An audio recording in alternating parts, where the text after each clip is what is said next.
अस्सलाम वालेकुम जीज़ान, मैंने आपको आपके दोस्त आपके भाई तैयब इजाज़ का सलाम। उम्मीद करता हूँ तो लोग खैर आफियत से होंगे जहाँ कहीं लोग अपने खाना के साथ एक अच्छी ज़िंदगी बसर कर रहे होंगे। स्टॉक मार्केट में क्यों इन्वेस्ट करना चाहिए, डिमांड सप्लाई क्या कहती है, स्टॉक मार्केट ही क्यों, क्या कोई और ऐसा हमारे पास ज़रिया माश है जिसमें हम अपनी इन्वेस्टमेंट कर सकते हैं, कौन सी जगह को हमें ऑप्ट करना चाहिए, कौन से शेयर्स को हासिल करना चाहिए, इस व्लॉग में मैं आपको डिटेल बता रहा हूँ। देखिए, पाकिस्तान के इकोनॉमिक कॉन्टेक्स्ट में अगर हम ट्रेडिंग की बात करते हैं तो हमारे पास ट्रेडिंग में या तो गोल्ड आता है, या रियल एस्टेट आती है, या स्टॉक मार्केट आती है, या फॉरेन करेंसी आती है। जब मुल्क में इकोनॉमिक इस्तेहकाम आ रहा हो या गवर्नमेंट चाह रही हो कि पॉलिटिकली अगर मुल्क स्टेबल है, यानी डेट्स अनदर मैटर, लेकिन इकोनॉमिकली सस्टेनेबल उसको करना चाह रहे हो, तो दो तीन चीज़ों को नहीं छेड़ते। फॉरेन करेंसी को नहीं छेड़ा जाता, कुछ टाइम के लिए आर्टिफिशियली रोक दिया जाता कि भाई फॉरेन करेंसी में ऊपर नीचे उतार चढ़ाव ना है, क्योंकि इकोनॉमी उससे काफ़ी डिस्टर्ब होती है।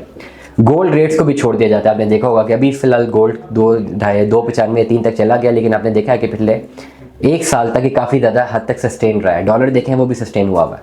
गोल्ड अभी फिलहाल अपनी पर्टिकुलर रियल वैल्यू की तरफ आ रहा है, क्योंकि इसको रोक के रखा हुआ था। वो एक अलग चैप्टर उसमें बाद में डिस्कस करेंगे। ओवरऑल एक आम आदमी के पास जो कि अपनी सोर्स ऑफ फंडिंग जिसके पास कोई और है, जो कहीं और से पैसा बनाता है, जिसके पास सेविंग्स है, अब सेविंग्स वो कहाँ पर लगाए, that is the main point. कहाँ पे सेविंग्स लगानी चाहिए? हर आदमी जिसके पास 4-5 लाख रुपए की, 6 लाख की अमाउंट मौजूद है, 10 लाख की अमाउंट मौजूद है, उसकी पहली प्रायोरिटी ये होती है कि भाई मुझे सेविंग्स करनी है, मैं कहीं ना कहीं पे इसको सेव कर दूँ ताकि ये मेरा एसेट बने, मुझे मजीद पैसा बना के दे दे और मुझे कोई वर्किंग करनी ना पड़े। क्योंकि ऑलरेडी वो एक जॉब कर रहा है, 9 to 5 जॉब कर रहा है, या 8 to 10 जॉब कर रहा है रात तक, और वो ऑलरेडी बहुत ऑक्यूपाइड है।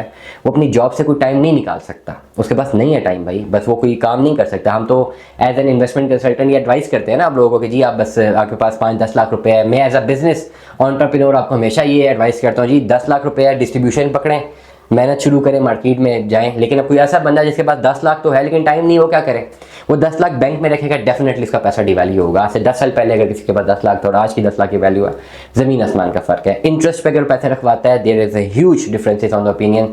वो डेफिनेटली सूद पे आता है। और मैं कुरान की तिलावत, अक्सर मेरा यूट्यूब चैनल है जिसमें मैं कुरान के हवाले से बात करता हूँ, खुल्ला लिखा हुआ है सूद जो है हराम है, सूद अल्लाह ताला से जंग है, नहीं लेना भाई, बात खत्म। मैं बड़ा बाबांगे दो लोग कह रहा हूँ, सूद वाले एस्पेक्ट पे नहीं जाना। अब क्या बच गया? स्टॉक मार्केट बच गया। अब स्टॉक मार्केट एक ऐसा पोर्टफोलियो है जहाँ पे आप एक ऐसा शेयर भी ले सकते हैं जिसमें रुपया 2 रुपये वैल्यू है, एक ऐसा शेयर भी ले सकते हैं जिसकी 500 रुपये वैल्यू है, जिसकी 4 रुपये वैल्यू, 5 रुपये वैल्यू। अब ये जो 4-5 लाख, 6 लाख, 8 लाख, 10 लाख की आपके पास अमाउंट होती है, मैं आपको ये एडवाइस करता हूँ कि बजाय बैंकों में रखने के आप स्टॉक मार्केट में अपने डिफरेंट शेयर्स के ऊपर इन्वेस्टमेंट करें। डिफरेंट शेयर्स लेने, सारे शेयर इकट्ठे नहीं, हमेशा सारे जो है do not put your all eggs in one single basket. जब बास्केट गिरती है सारे अंडे टूट जाते हैं।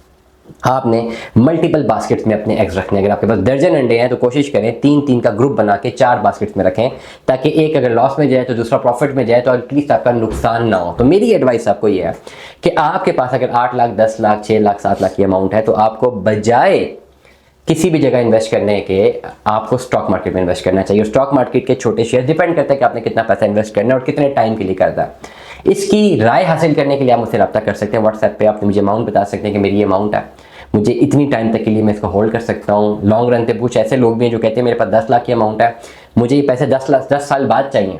अब ये परफेक्ट मॉडल है स्टॉक मार्केट में लाखों से करोड़ों बनाने का, क्योंकि आप ऐसे स्टॉक्स खरीद सकते हैं जिनकी परफेक्ट वैल्यू 10 साल बाद 5,000 10,000 गुना बढ़ सकती है, और वो आपको बहुत ज़्यादा प्रॉफिट देते हैं। कोलगेट के शेयर उठा लें, आज से 20 साल पहले के शेयर उठाएं, 10 साल पहले के उठाएं, और आज कोलगेट के शेयर की वैल्यू देखें। आप देखें किसी ने अगर लाख शेयर लिए थे आज से 10 साल पहले, वैल्यू देख लेना, आप गूगल जाके करें कितना आपके पास आता है, आपके पास सारा रियल टाइम डाटा आ जाएगा। अक्सर लोगों को होगी राय कि जी हम गलत बता रहे हैं, आप गूगल पे देख लें तो आप देखेंगे कि हज़ारों % इंक्रीज़ है गूगल कोलगेट के खाली शेयर्स पे। इस तरह के मल्टीपल शेयर है, लेकिन आपका एडवाइज़र तकड़ा होना चाहिए, वो आपको बताने वाला हो कि भाई किस शेयर में इन्वेस्टमेंट करनी है, किस में नहीं। स्टॉक मार्केट में इन्वेस्टमेंट करें, लॉन्ग रन इन्वेस्टमेंट करें, शॉर्ट रन इन्वेस्टमेंट करें, अपने पैसे को कन्वर्ट करें एक फिजिकल एसेट में, जो कि शेयर एक एसेट है, एक फिजिकल एसेट है, उसमें एक कैपेसिटी है, वो किसी वक्त भी आप बेच सकते हो। इन द लॉन्ग रन फ़ायदा भी हो सकता है, नुकसान भी हो सकता है, लेकिन सस्टेनेबल मॉडल के तहत देखा जाए तो ये आपको एक अच्छा पैसा बना के दे सकता है। एटलीस्ट आपका जो असल ज़रा है उसको महफूज रखने की कैपेसिटी रखती है, क्योंकि करंट मार्केट स्टॉक मार्केट काफ़ी अच्छा परफॉर्म कर रही है पाकिस्तान की। नौ में याद रखिएगा, अपना बहुत सारा ख्याल रखिएगा। Stay tuned with us. अल्लाह हाफ़िज़।